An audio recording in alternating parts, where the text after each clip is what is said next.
Ku soo dhawaada daawadayaal barnaamij kooban oo aan idinkaga diyaarinay galabnimadii shalay taariikhduna ku astaysnayd 16 bisha 2026 maalin Jimcana ku beegnayd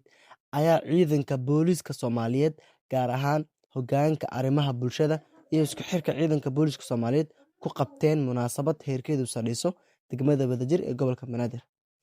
isla markaana loogu gol leeyahay in lagu wacyigeliyo shacabka ku dhaqan degmada si ay ula shaqeeyaan laamaha booliiska una soo sheegaan khataraha amni iyo dhaqdhaqaaqyada liddiga ku ah nabadda iyo horumarka degmada iyo magaaladaba.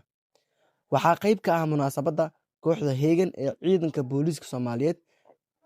iyo qaybta salaan sharafta ee ciidanka booliiska Soomaaliyeed.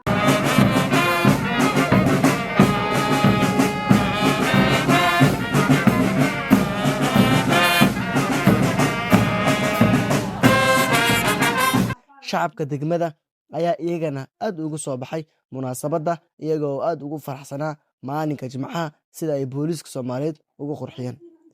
Kooxda heegan hanuuniyaasha qaranka ayaa ku soo bandhigay heeso lagu ammaanayo degmada iyo kuwo loogu digayo dadyowga ku soo xadgudbay midnimada ay wadajirka ummadda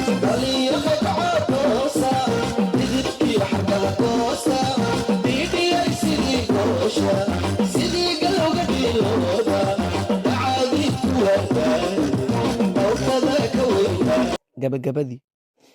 xafladda waxaa meesha ka hadlay afhayeenka ciidanka booliiska Soomaaliyeed والعاقبة للمتقين ولا عدوان إلا على الظالمين وأشهد أن لا إله إلا الله وحده لا شريك له